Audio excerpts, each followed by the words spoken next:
Imagine you're sitting in a cramped, dimly lit submarine control room, 200 feet beneath the Timor Sea, the air thick with humidity and diesel fumes, when your sonar operator suddenly goes pale and calls you over with a trembling hand. You lean in, listening to the rhythmic pings echoing through your headphones, and in that moment, you realize you've just detected something that could trigger the Third World War. Now imagine that when you report this discovery to your superiors, they laugh in your face and tell you to stop wasting their time with ghost stories. This is exactly what happened to Commander Jack Thompson in March 1971. And what he did next didn't just save Australia. It changed the entire balance of power in the Pacific. Before we dive into this incredible true story, drop a comment below telling me where you're watching from, and whether you've ever heard about the secret nuclear standoff that almost happened in Australian waters. Most people have never heard Commander Jack Thompson's name, and that's exactly how the Australian, British, and American naval establishments wanted it for decades. But what this working-class submariner from Newcastle discovered during a routine patrol near Darwin represents one of the most significant intelligence breakthroughs of the Cold War era. And more importantly, one of the most profound examples of how quiet competence and moral courage can overcome institutional arrogance, international politics, and the abomination machinery of nuclear brinkmanship. Thompson wasn't supposed to be anybody special. He was the son of a coal miner, a man who joined the Royal Australian Navy at 17 during the final months of World War II, who'd spent 26 years working his way up through the ranks not through connections or elite education, but through sheer relentless competence and an almost supernatural ability to read sonar signatures. While officers from prestigious families attended naval academies and networked at officers' clubs, Thompson spent his off hours studying Soviet submarine design manuals, teaching himself Russian, and developing tracking methodologies that his superiors considered unorthodox and unnecessarily obsessive. He'd served on HMS Anzac during the dying days of the Pacific Campaign, witnessed the aftermath of Hiroshima from the deck of a destroyer, and carried with him a profound understanding that nuclear weapons weren't abstract strategic concepts, they were civilization-ending realities that demanded vigilance beyond protocol, beyond politics, beyond pride. By 1971, Thompson commanded HMS Ovens, an Oberon-class diesel-electric submarine, one of Australia's most advanced vessels, but still considered inferior by the Royal Navy officers who frequently consulted on Australian naval operations, and by American advisors who barely concealed their contempt for colonial military capabilities. The prevailing attitude among the Allied naval brass was crystal clear. Australia was a loyal partner, certainly, useful for hosting bases and providing support logistics, but actual sophisticated intelligence gathering, that was best left to the professionals from London and Washington. Thompson had encountered this condescension throughout his career. The raised eyebrows when he offered tactical suggestions, the patronizing smiles when he challenged conventional wisdom, the subtle redirections during briefings when he tried to contribute insights. From his extensive field experience, he'd learned to keep his head down, do his job with meticulous excellence, and let the results speak for themselves, even when those results were systematically attributed to more credible sources. In early March 1971, HMS Ovens was conducting routine anti-submarine warfare exercises in the Timor Sea, approximately 200 kilometers north of Darwin. The mission was standard: patrol designated sectors, practice tracking techniques, surface every 12 hours for communications check-ins, return to port in 2 weeks. Mundane. Forgettable. Exactly the kind of mission that the British Admiral Reginald Pemberton, currently overseeing regional naval coordination from his comfortable office in Sydney, considered adequate training for Australian crews, while reserving real operations for Royal Navy vessels. But on March 7th at 0300 hours, Petty Officer David Chen, Thompson's sonar operator and a man with 6 years of experience, tracking commercial shipping and the occasional Soviet trawler, detected something that made his stomach drop. The signature was unlike anything in their recognition database: low-frequency pulses, irregular intervals, emanating from multiple points across a grid pattern that suggested not random movement, but deliberate positioning. Chen called Thompson over immediately, and for 17 minutes they listened in absolute silence, Thompson's weathered face growing more grave with each passing moment. When Chen finally asked what they were hearing, Thompson's response was barely a whisper. Launch signatures. Ballistic. Soviet design. And if I'm reading this correctly, they're not from submarines. They're from fixed positions. The implications were staggering. Fixed launch positions in Australian territorial waters meant permanent installations, hidden sites, pre-positioned assets capable of striking targets across the entire Southeast Asian region and beyond. This wasn't a submarine. Patrol gone astray, or a reconnaissance mission, this was strategic nuclear infrastructure secretly deployed within striking distance of Darwin, likely during the previous months when attention was focused on Vietnam and the Sino-Soviet border tensions. Thompson immediately ordered his crew to silent running, deployed a sonobuoy array for triangulation, and began the painstaking process of mapping every single emission source they could detect. For 72 hours, HMS Ovens ghosted through the Timor and Arafura seas, meticulously documenting coordinates, signal characteristics, and movement patterns. Thompson barely slept, surviving on coffee and adrenaline, personally verifying each reading, cross-referencing against every Soviet technical manual he'd studied over the years. By March 10th, he had identified signatures consistent with 70 distinct launch positions spread across a 200-kilometer arc, creating an underwater strategic launch network that could devastate regional targets within minutes of activation. When HMS Ovens surfaced for its scheduled communication check-in, Thompson transmitted an urgent classified report directly to Australian Naval Headquarters in Sydney, flagging it for immediate attention from the Joint Intelligence Committee, and specifically requesting that Admiral Pemberton review the findings personally. The response came back 6 hours later, and it wasn't what Thompson expected. Instead of scrambling reconnaissance assets or convening an emergency strategic session, he received a curt message from Pemberton's deputy dismissing the report as probable misidentification of geological phenomena or commercial equipment and instructing Thompson to refrain from alarming senior leadership with unsubstantiated claims. The message concluded with a barely veiled rebuke. "Commander, your enthusiasm is noted, but please remember that strategic intelligence assessment is best left to officers with appropriate analytical training and institutional perspective." Thompson stared at that message for a long time, feeling the familiar sting of institutional dismissal, the weight of knowing something critical while being systematically ignored. But something was different this time. This wasn't about his ego or career advancement. This was about 70 nuclear launch sites in Australian waters, and every day they remained unacknowledged was a day closer to potential catastrophe. He ordered his communications officer to transmit a second report, this one more detailed, including specific coordinates, technical signature analyses, and comparative data from known Soviet ballistic systems. He requested permission to extend their patrol for additional verification. The response from Pemberton himself this time was even more withering. "Commander Thompson, your persistent misinterpretation of sonar data borders on insubordination. These launch signatures you describe are inconsistent with known Soviet capabilities in this region and reflect a fundamental misunderstanding of strategic deployment patterns. Discontinue this wild goose chase immediately and return to scheduled exercises. Any further communications of this nature will result in formal disciplinary review." The tension in HMS Ovens' control room was suffocating as Thompson read Pemberton's message aloud to his senior officers.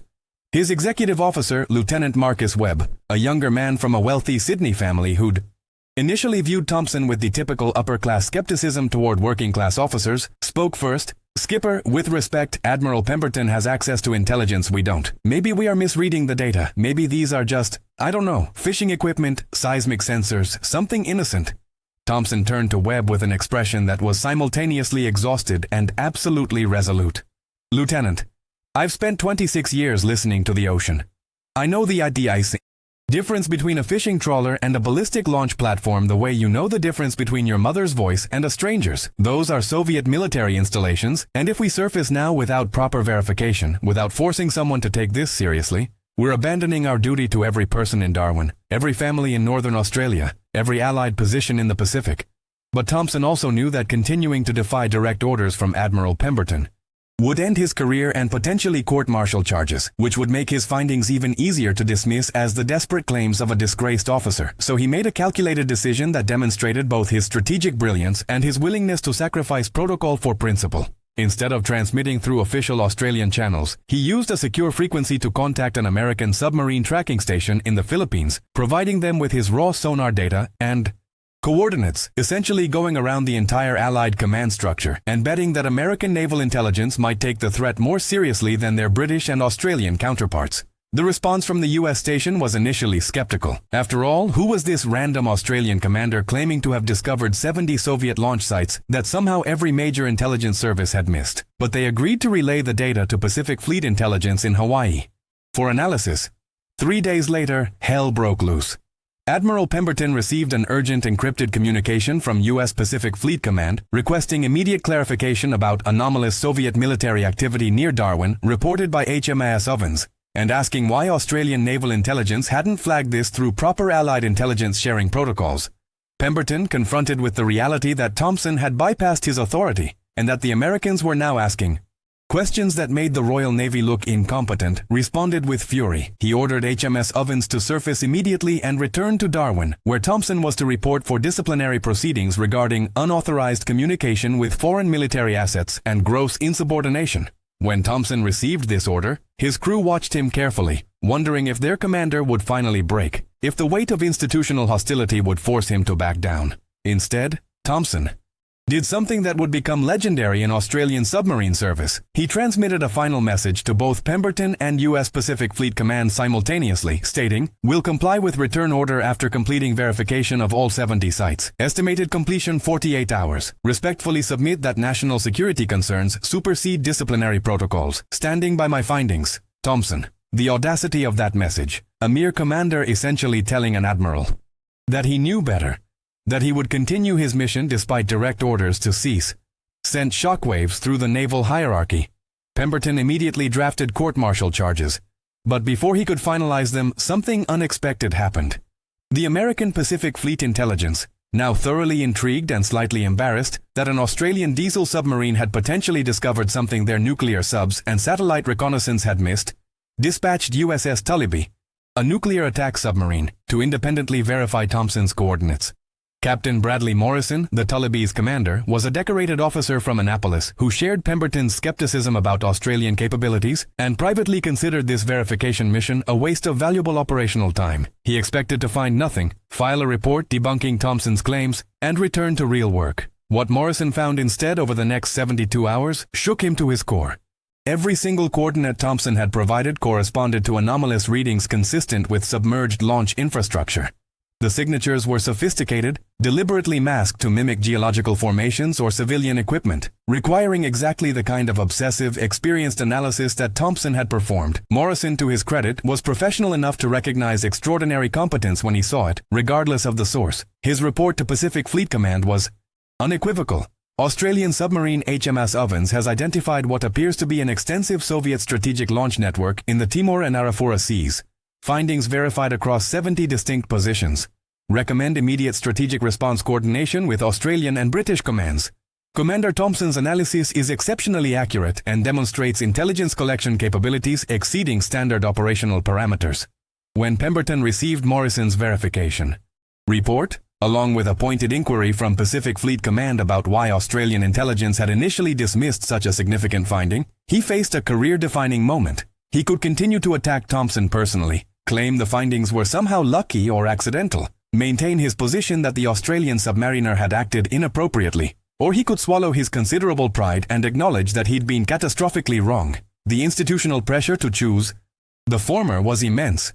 Admitting error meant acknowledging that a working-class officer without elite credentials had outperformed the entire Allied intelligence apparatus, that the systems and hierarchies Pemberton had spent his career defending had failed spectacularly. His initial instinct was to double down, to argue that Thompson's methods were still inappropriate regardless of the results, that proper channels existed for good reasons. But before he could act on that instinct, something happened that changed the entire equation. The Joint Intelligence Committee, now fully briefed by both American and Australian sources, convened an emergency session in Canberra, demanding Thompson's presence to provide detailed briefing on his findings. The Australian Defence Minister, who'd spent the past week nervously fielding questions from both Washington and London about how Australia had missed Soviet infrastructure in their own territorial waters, made it clear to Pemberton that scapegoating Thompson was no longer politically viable. In fact, Thompson was now needed as evidence that Australian military capabilities were robust despite the intelligence failure at the command level. Pemberton found himself in the exquisitely uncomfortable position of having to publicly support the officer he'd just tried to destroy. When Thompson arrived in Canberra, still in his working uniform, exhausted from weeks of continuous patrol, he found himself facing a room full of admirals, generals, intelligence chiefs, and government ministers, including Pemberton, who regarded him with barely concealed hostility. The briefing room was thick with tension as Thompson began his presentation, methodically walking through his detection methodology, the signature analysis, the triangulation process, the verification protocols he'd employed. He spoke without defensiveness, without anger, simply presenting the data with the calm competence of someone who knew his work was unassailable. But about 15 minutes into the briefing, Pemberton interrupted him. "Commander Thompson, while your eventual findings have proven accurate, I must note for this committee that your methods violated established chain of command protocols.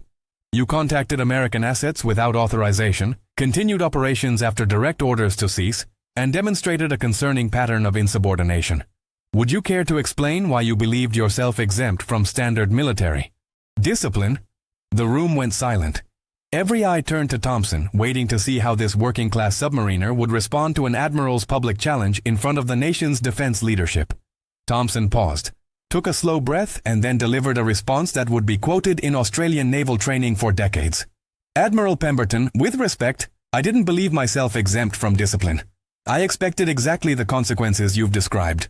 But when I'm operating a submarine in Australian waters, and I detect what any experienced operator would recognize as ballistic launch infrastructure, I have two choices. I can follow protocol and hope that my superiors possess the technical expertise to properly evaluate my findings, or I can follow my duty to protect Australian citizens from existential threats. In this instance, sir, the protocols failed. The established channels dismissed valid intelligence based not on technical analysis, but on presumptions about Australian capabilities and the credibility of officers without prestigious backgrounds. So yes, I violated protocol, and if this committee believes that following procedure is more important than preventing 70 Soviet launch sites from becoming operational in our waters, then I'll accept whatever punishment you deem appropriate. But I will not apologize for refusing to let institutional arrogance supersede national security." The temperature in the room dropped 20 degrees. Several committee members shifted uncomfortably, caught between admiration for Thompson's moral courage and horror at his directness toward a superior officer. Pemberton's face flushed crimson, his jaw clenched so tight you could see the muscles working. He stood abruptly, preparing to unleash what was certain to be a career-ending rebuke, when something extraordinary happened. The American liaison officer, a captain from the CIA's Office of Strategic Research, spoke up. "Admiral Pemberton, before you continue, I think this committee should know something about Commander Thompson that might provide relevant context." Everyone turned to the American, including Thompson, who looked genuinely confused about what was coming. The CIA officer continued, "Our background research into Commander Thompson's service record uncovered something interesting. In 1954, Thompson was serving aboard HMS Vampire during joint exercises with the U.S. 7th Fleet when his vessel encountered a distressed Soviet fishing trawler taking on water near the Philippines. Against the prevailing Cold War protocols that discouraged any assistance to Soviet vessels, Thompson, then a young lieutenant, convinced his captain to render aid, personally leading the rescue effort that saved 14 Soviet crew members, including a young naval cadet named Dmitry Volkov. Thompson spent 6 hours in rough seas coordinating the rescue, refused recognition for his actions, and never reported the incident beyond the standard operational log. We only discovered this because Dmitry Volkov is now a senior commander in the Soviet Pacific Fleet, and our intelligence suggests he's one of the primary opponents within Soviet Naval Command to the aggressive infrastructure positioning in Australian waters. In fact, intercepted communications suggest Volkov has been arguing for months that such deployments risk war and betray the principles of maritime cooperation that he experienced firsthand when an Australian officer saved his life. The revelation hit the room like a shockwave. Thompson, this supposedly insubordinate troublemaker, had not only detected the Soviet installations, but had unknowingly created a potential diplomatic channel through a personal act of humanity 17 years earlier. Pemberton stood frozen, his prepared rebuke dying on his lips, as the defense minister leaned forward. "Commander Thompson, is this true? You never mentioned this in your service record or career advancement applications." Thompson shrugged slightly, uncomfortable with the attention. "Sir, it was just a rescue operation. Any officer would have done the same. The fact that one of those men went on to serve in the Soviet Navy is coincidental. I didn't save those sailors for strategic advantage. I saved them because they were drowning, and we had the means to help. That's all." But it wasn't all. The committee immediately recognized the potential value of Thompson's unintentional connection to Soviet naval command. Within hours, Through carefully choreographed back-channel communications involving Australian intelligence, American diplomatic contacts, and informal maritime communication networks, a message was transmitted to Commander Volkov's staff indicating that the Australian officer who'd discovered the launch sites was the same man who'd saved Volkov's life in 1954. The response came back within 48 hours. Volkov requested a direct communication with Thompson, outside official channels, to discuss matters of mutual concern regarding current Pacific tensions. What followed was one of the most unusual diplomatic exchanges of the Cold War era. Thompson, a submarine commander with no diplomatic training, found himself conducting carefully monitored conversations with a Soviet naval officer, two men separated by ideology and allegiance but connected by a shared understanding of the ocean's indifference to politics and the fragile humanity of sailors in distress. Volkov, speaking through interpreters but occasionally breaking into halting English, confirmed what intelligence analysts suspected. The 70 launch sites were part of a Soviet strategic initiative that many within Soviet command opposed, considering it unnecessarily provocative and strategically unsound. Volkov himself had argued against the deployment, warning that it would inevitably be discovered and trigger a crisis that could spiral into nuclear confrontation. When he learned that Thompson, the Australian who'd saved his life, was the one who discovered the sites, he saw it as both ironic and possibly providential. Through these conversations, Thompson and Volkov developed an informal understanding.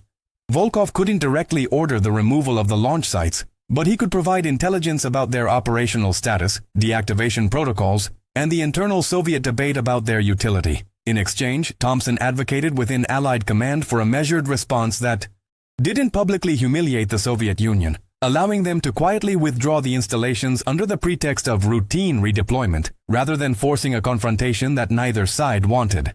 This approach, treating the crisis as an intelligence matter requiring discreet resolution rather than a propaganda opportunity, ran counter to both American and British instincts to publicize the discovery and use it for political advantage. But Thompson's credibility, earned through his accurate analysis and now amplified by his unexpected personal connection to Soviet command, gave him extraordinary influence over the Allied response strategy. Admiral Pemberton, watching this working-class officer essentially conduct naval diplomacy at the highest levels, faced a profound personal reckoning. Everything he'd believed about military hierarchy, about the superiority of elite training and prestigious backgrounds, about the necessity of maintaining rigid institutional structures, all of it had been exposed as not just wrong but dangerous. Thompson's unorthodox obsessiveness had detected what formal intelligence missed. His inappropriate violation of protocol had prevented a diplomatic disaster. His irrelevant act of humanitarian rescue 17 years earlier had created a crisis resolution pathway that formal diplomacy couldn't achieve. And perhaps most humbling of all, his working-class moral clarity, his simple insistence that drowning sailors deserved rescue regardless of nationality, that national security trumped career advancement, that competence mattered more than credentials, had proven superior to every assumption Pemberton had operated under throughout his distinguished career. The crisis resolution took 3 months of quiet maneuvering. Soviet forces systematically deactivated and removed the launch infrastructure, officially describing it as routine redeployment of Pacific Fleet assets, with no acknowledgement that the sites had been discovered or that their removal resulted from Australian pressure. Allied command, following Thompson's advice, made no public disclosure of the incident, avoiding the propaganda victory in favor of the strategic win, elimination of the threat without escalating Cold War tensions.